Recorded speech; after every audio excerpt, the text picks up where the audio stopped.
Good. Well, that obviously generated lots of ideas and thoughts, and certainly some things to take away, I think, for most of us. So we're going to move on now to look at CCU. I'm delighted to welcome Kevin Norfleet to give the next talk. Kevin is the Global Head of Sustainability at Celanese, where he's been for some time and has recently led the launch of the largest CCU, carbon capture and utilization project, effectively using CO2 as a new feedstock for the industry. So we're delighted to hear about that. Thank you, Kevin. Very good. Well, thank you. Appreciate the opportunity to be here. Delighted to be able to talk with you all about what is, I think, a really exciting project we have. And thank you to Michael for kicking us off. I think there's a lot he said that I really identify with in terms of how we think about this topic and this journey on sustainability and approach it. I will say we're definitely the other side of the coin as a large publicly traded chemical company with a variety of products and businesses and that kind of thing. And so, yeah, excited to be able to talk to you about what we're doing. So the way I'm going to structure this conversation is start out with a little bit about the what is the technology, what's kind of the science of our project, and then really end with, what have we learned from it? Why does it matter? What's kind of been the reality as we've talked about scaling up and doing a large project like this? So with that, quick background on who is Celanese. I'm sure many of you are familiar with us. We're essentially two businesses. We have a specialty plastics business, so a lot of your more highly engineered, durable plastic products, and then we have a chemicals business, which is predominantly built on acetic acid and acetic acid derivatives. So a lot of single carbon atom building block chemicals. Acetic acid is 2 carbons, but both made from C1 building blocks, and then a lot of associated derivatives from that. We also have a formaldehyde business, so at least one other person who likes formaldehyde in the room. So, but yeah, that's roughly who we are and what we do. So, what is the project that I'm talking about? Why am I up here? So, we were very fortunate at the start of this year to start up what I'm fairly certain is the largest carbon capture and utilization project in the world. Now, it is difficult to prove beyond a shadow of a doubt and absolute, so our lawyers only let me say it's one of the largest, but I'm fairly sure it is the biggest. Excuse me. Again, it's like what Michael was saying, there's a lot about this project I would say isn't particularly new innovation. I mean, really what we did is we took a lot of things off the shelf that existed already, and we're able to put them together in a way that made economic sense. And so I'll talk more about that as we talk through what are we actually doing. But I do want to say that's really a key point of how we've done this, is really being able to get a lot of pieces to line up and come together in a way that nobody else has really done before. So what is the project? So this is located at a facility we have in Clear Lake, Texas, which is basically right outside of Houston, in an area I'm sure many of you all also have other facilities in the general vicinity. And we have a large world-scale methanol plant that's as a part of a joint venture we have with Mitsui called Fairway Methanol, where we actually did this project. And what we're doing is essentially taking 180,000 tons a year of CO2 emissions and turning that into about 130,000 tons a year of methanol. When you take CO2 to methanol, one of the oxygens in the CO2 is turning into water. That's why you see the two different numbers there, but pretty straightforward chemistry, nothing particularly novel about that.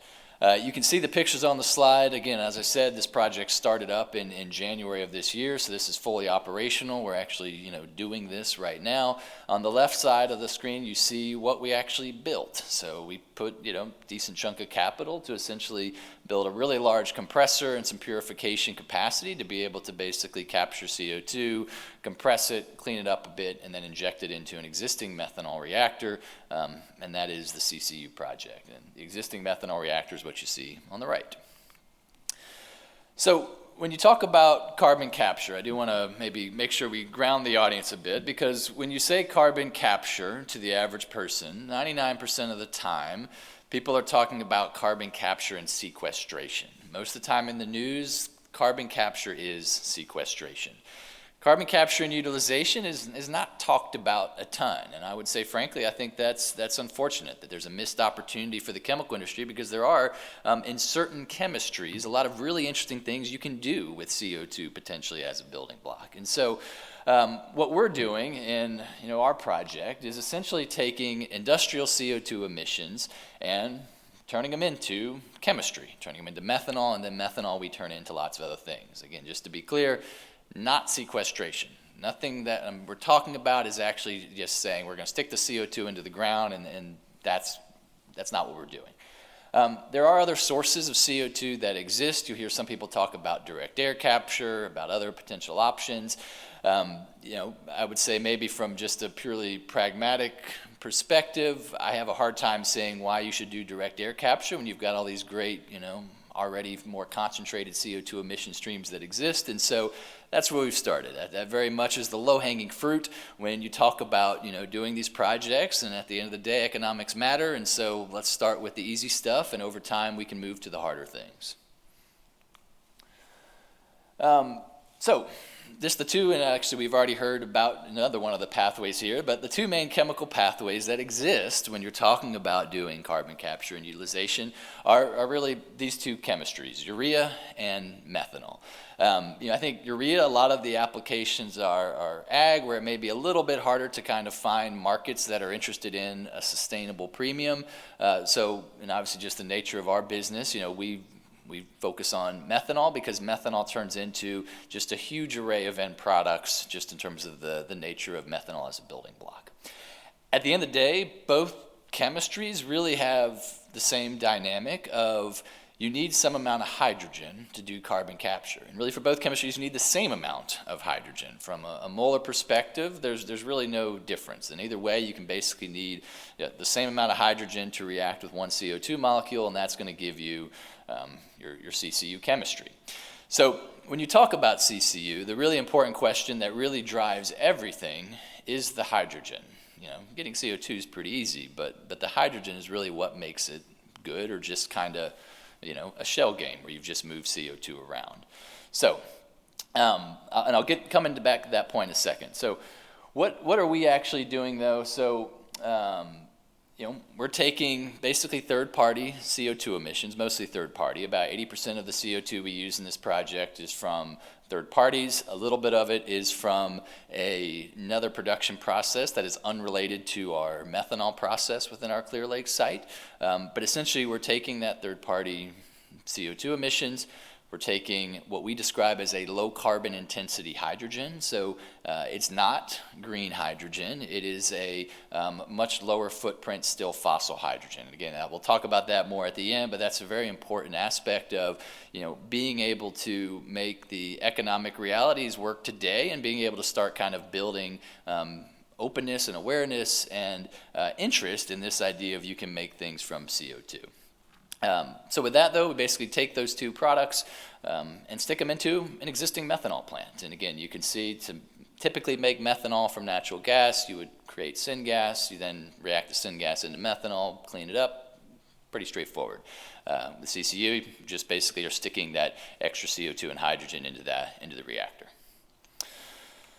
So I mentioned the hydrogen, though, is really the key point. Again, CO2 is easy. Hydrogen is what dictates how good it is. And really hydrogen is very much a spectrum. I mean, you hear a lot of people talk about colors. We really try to avoid talking about colors because we find colors to be very, very confusing, because different people have different definitions of the different colors. And even when you're talking methanol and hydrogen, the colors that mean one thing to methanol mean something totally different to hydrogen. So we really say let's steer clear of colors entirely. But what is really, really key, and how we've always looked at this, is to make sure that at the end of the day that there's a very strong, very robust carbon footprint benefit of what we're doing. And that's, again, I won't go into all the details, but that is absolutely the key part of the hydrogen we use, where it's a low carbon intensity hydrogen, where essentially the carbon associated with producing it is being utilized into other products. With that lower carbon intensity score, we see a significant net benefit in terms of the carbon footprint of the materials that we're producing. The one other point I want to make that's just kind of along the lines of key enablers and how this process works, and again, I'm sure I'm probably speaking to an audience that's probably already fairly aware and on the same page with this topic, but Mass balance is absolutely a critical element of being able to do this. I mean, while there may be certain market segments where, you can make a case for really reinventing, new sustainable chemistries, and maybe the economics of that can work.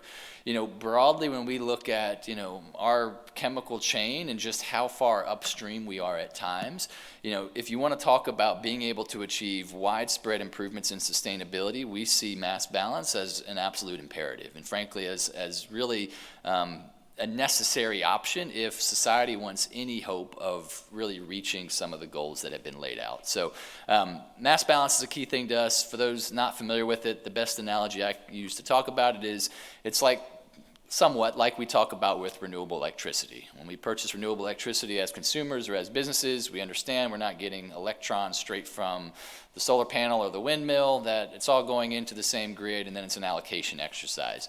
Again, we view this as absolutely critical because, to make some of the products that we sell from CCU, it might go through 3 or 4, very large, very capital-intensive production processes where attempting to segregate and rebuild all those is simply not ever probably going to be financially viable. So then the last point here, just to hopefully, help folks understand how this may or may not tie to some of the different products that, you all represent. With methanol, we then make an incredible array of things. I mean, I talk about going back to formaldehyde. While formaldehyde sometimes has, a challenging reputation from a regulatory perspective, formaldehyde also can potentially be a very interesting molecule from a sustainability perspective. Formaldehyde is 100% made from methanol. You can make, essentially at 100% from CO2 emissions for all the carbon, if that's of interest. The bigger business for us is turning methanol into acetic acid, which then turns into lots and lots of different chemistries used in building construction products, adhesives, again, a wide array of products. So this is just, again, a quick overview of kind of how methanol and how this project fits into our network, because ultimately what my role within Celanese is leading our sustainability program is really very focused on actually marketing sustainability, because to me what success looks like is if I can sell all of this CCU methanol we made and prove that there is a market, we can go do more. And there's nothing that keeps us from one day making, all of that methanol that feeds all of these products from CO2 emissions, other than economics, business case of, convincing and kind of getting the market to understand of this is something valuable and helps meet our goals. The one other thing I would say is we do broadly think that CCU has some compelling economics compared to some of the other pathways that exist. I mean, especially when you talk about the Houston area, there's an awful lot of CO2 emissions nearby. I mean, we don't think there's ever going to be a shortage of CO2, and the hydrogen really becomes the key piece. But as society and things evolve there, we think there's a lot of interesting opportunities, again, to be able to kind of bring innovations to different areas together to start to impact completely unrelated markets.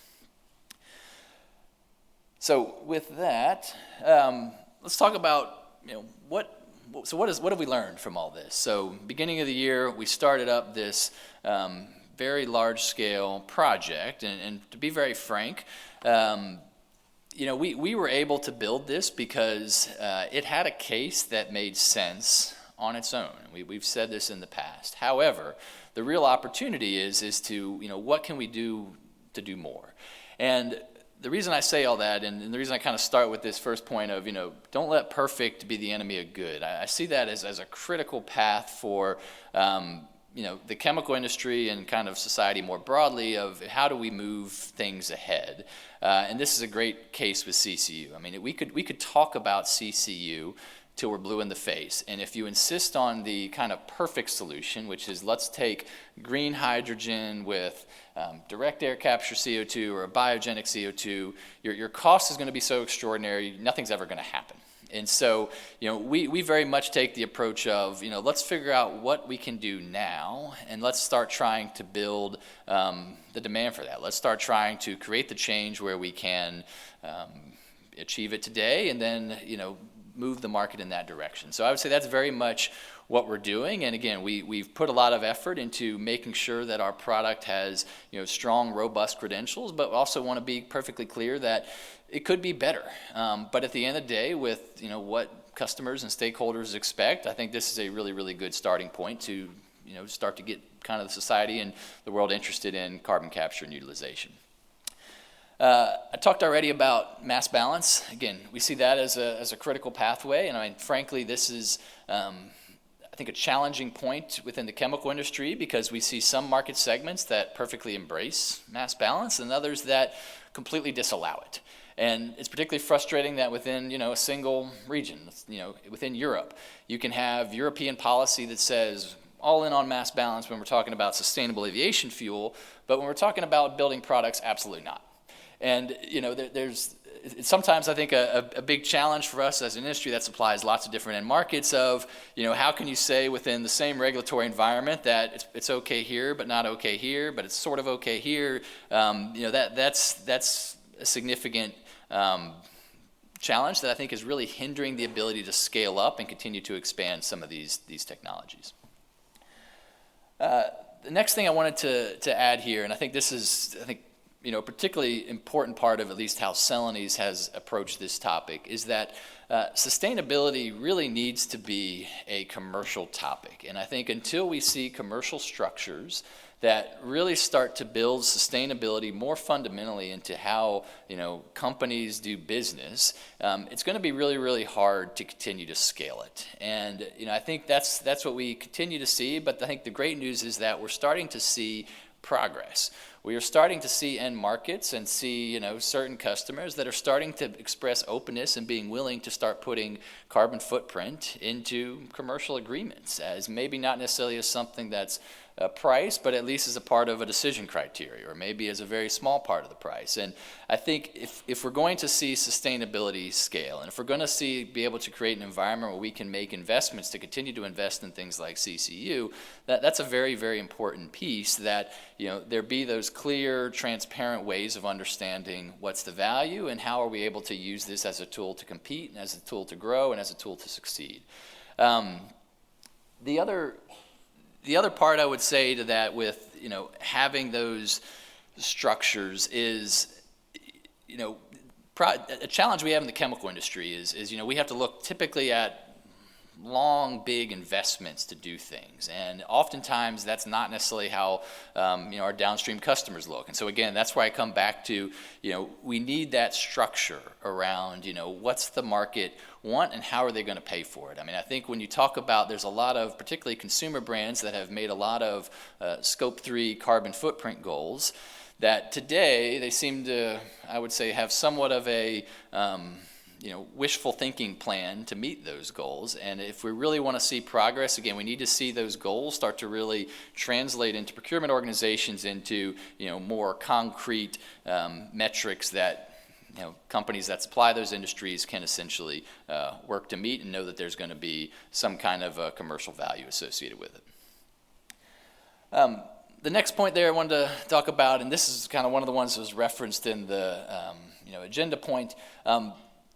There's a lot of ways to think about value when you're talking about innovation and these sustainability type topics. I mean, we see some customers that want to market sustainable content.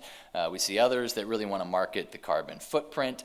Some it's purely just a corporate exercise. They want to be able to have an overall Scope 3. But at the end of the day, there has to be that value, that marketable value, in order to realize this. And one of the things that I think we've seen, particularly with CCU, is that a lot of the regulation and structure out there has tended to be very focused on, I would say, very prescriptive answers, where you see, hey, here's regulation that says we're going to require a certain amount of recycled content. Here's regulation that says, hey, we need bio content in this application.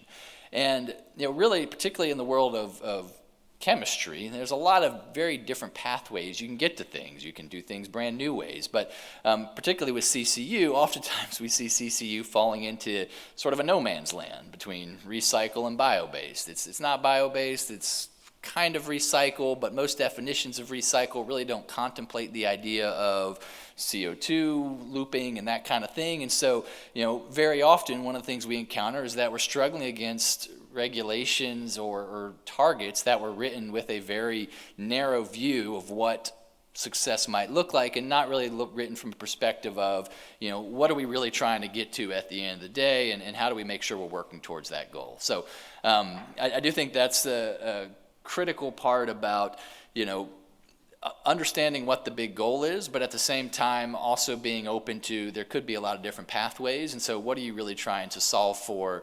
more in the long run than, a 2025 or 2030 goal.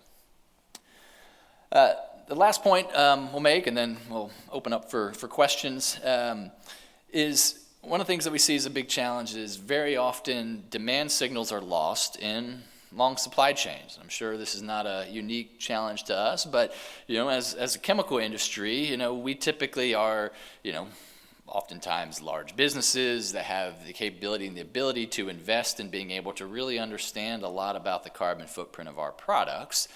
On the other end of the value chain, you typically have, large brands and companies that are, selling products to consumers that are also able to invest and want to know a lot about the footprint of their products. But very often in many different value chains, you have steps in the middle where it's not like that, where it might be, a very small converter or molder of some kind who oftentimes doesn't have the resource to do a lot of this stuff, to take a bunch of carbon footprint data from suppliers and calculate an LCA or product carbon footprint and share that with their end customer. And so very, very frequently, and this somewhat goes back to the having it as commercial structure around the sustainability topic, but very often today we see that demand signals just don't make it through the chain, because you have these lower margin, smaller scale businesses that really, really struggle to make a case for investing lots of money in taking input here and actually turning it into telling what the customer needs about their specific product. So we see that, again, particularly in the context of what we have with CCU, as a really fundamental challenge, because we do see where there is demand for better solutions and even willingness to pay for those better solutions, but very often there's not an ability to get it from the early step of the chain to the actual brand at the end that needs it and wants it. So with that, again, appreciate the opportunity, and I'm sure we have plenty of time for questions.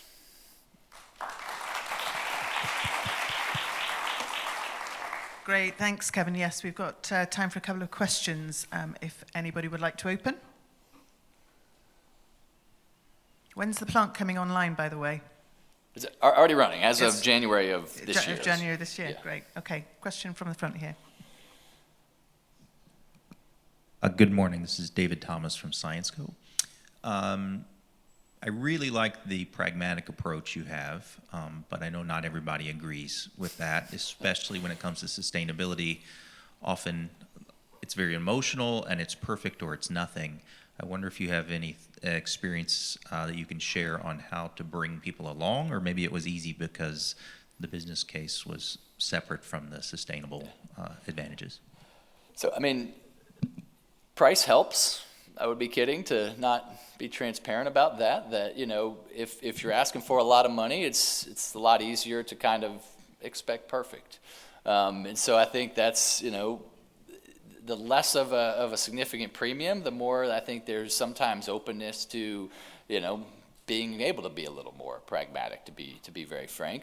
The other thing that I would say that I think we found is that, it's really important to have partners who are willing to kind of go on that journey with you, because you're right. There are some companies out there that very much say, we don't want to get any criticism, so we're just going to really not touch this. And okay, that's an approach, and I think, frankly, I would say I don't agree with that approach, because I think I do think sometimes that there's so much fear and criticism around greenwashing, which is well-founded, but at the same time, I think it also sometimes has the unintended effect of stifling companies' willingness to try things and to do things that, again, aren't perfect, but are maybe really good steps. But to your question, what I would say we found is, it really comes down to finding the right partners and the right, customers who say, yeah, we get this, but we're willing to try to tell that story with you. And so that, that's part of, one of the things we're working a lot on is really,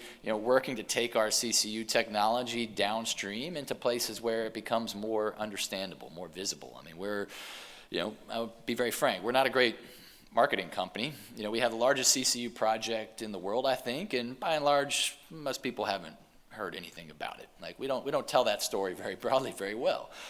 So what we're trying to do is get to where we can make it more tangible of what does this look like at a consumer? Like how do we actually get to where something a consumer can recognize and say, hey, that's something that can be made out of CCU via mass balance, and you went into that whole topic. But yeah.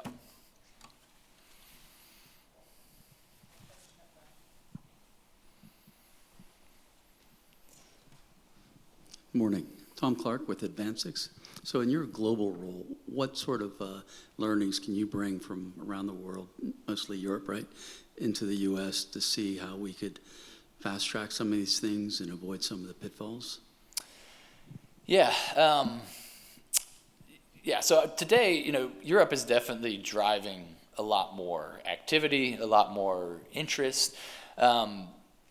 That said, I think, the downside of Europe, I think, is the opportunity in the United States is, Europe tends to have a much more structured approach to the topic in terms of how claims are made, what can be used, what can't be used. We just see there's a lot more boundaries that exist, which, again, sometimes I think has some advantages. When you bring something that's not necessarily how people started out thinking, that can be a challenge. And so, what we see in the U.S., I think, is really the opportunity is, frankly, a lot more flexibility to be able to kind of create the opportunity in the market in the way that makes the most sense. And I think, really learn a lot from where Europe has maybe kind of overspecified certain things and being able to say, hey, let's take maybe a more pragmatic view. And I think mass balance is a perfect example of that. A lot of our products go into the building construction space. Building construction in Europe has been particularly, I would say, very, very slow and resistant to embracing mass balance. And it has really, really damaged the ability of, European producers of building construction products to take advantage of these options. And so what we've seen is in some ways potentially U.S. companies actually being able to leapfrog businesses in Europe with being able to actually take innovation and put it into an environmental product declaration and being able to actually talk about it to architects in a way that their European peers are really hamstrung from. Good point about the difference in culture. Question here.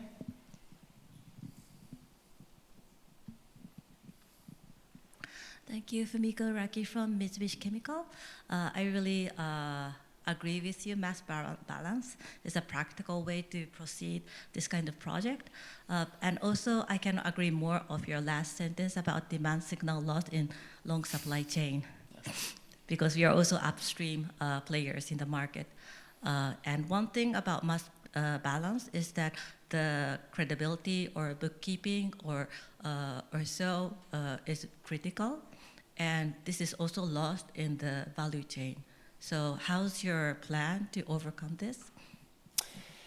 Yeah, so absolutely agree with that point, and this is maybe more detail than I would normally have gone into, but that has been a challenge with CCU in particular, because the mass balance infrastructure for CCU didn't really exist when we started kind of working on this a few years ago. And so we basically worked with ISCC, who's, I'm sure many of you are aware of, does a lot of the mass balance certifications, to develop basically a specific approach for carbon capture and utilization. And so that's definitely been a journey, because I completely agree with everything you said. Like, you need to have mass balance needs to be robustly certified to be accepted and used. That's a critical step, in this space. I will say, again, coming back to the renewable electricity analogy, I think as a chemical industry, mass balance seems to be sometimes held to a much higher standard than even what electricity is necessarily held to, but fine, that's what stakeholders expect. I think that's an achievable way to deliver on it. But specifically to CCU, I would say that's still very much part of the journey we're on. Our CCU methanol, we have what's called ISCC CFC, which is carbon footprint certification. Again, really certifying the carbon footprint with basically showing this significant reduction. We then get a claim of certified as low carbon CCU methanol. At this point, that's as far as we've gotten that certification process because CFC is so new. You know, we're gradually going to work to kind of extend that through our chain, but that will be a long journey. So completely agree with your point and would say, again, with CCU specifically, that's been one of the challenges over essentially having to build almost a new infrastructure, and it's going to take a while for it to get all the way to kind of the far ends of our value chain. Great, thank you, Kevin. I think we'll probably just wrap there, but really interesting to see the project come to the fore and kind of the points that you're making around the regulatory environment, you know, that has to kind of come that isn't already there, so to enable the innovation. Can we just thank Kevin for that talk? Thank you. Good, so we're actually running on time, which is pretty good. No thanks to my chairmanship, but our first speaker and our second speaker were perfectly on time. So we're just going to have a break now, networking break. There's going to be some coffee, I think, just through the doors where you came in. So please take an opportunity to meet some people you don't know. And we're going to be back here in the room at 11 o'clock to start with our next speaker. Thank you. Great, thank you everybody for coming back so promptly. Judging from the discussion and the level of noise, it was some good discussion that went on there. So, and hopefully you met some people you hadn't met before. So, right, we're moving on to the next stage. Unfortunately, David's not able to be with us, but we're delighted to welcome Danielle Spalding in his place, who's the Vice President of Government Affairs and Communications at CEBA Solutions. And she's going to be talking about building profitable and circular critical minerals supply chain at scale. Thank you, Daniela. All right, thank you. I'll take the clap. Thank you. I'll take it. That's okay. Thanks. Much appreciated for that. All right, so CEBA Solutions is really something that I think fits in this innovation conversation today. And we have enough slides, so we thought we would start with a video to get everyone familiar a little bit with who we are. It is only just over a minute long, so it's okay. So if you're still eating from break, now is a great time to finish that up here. CEBA Solutions empowers an electric future to accelerate human progress. For 30 years, CEBA Solutions has built the sustainable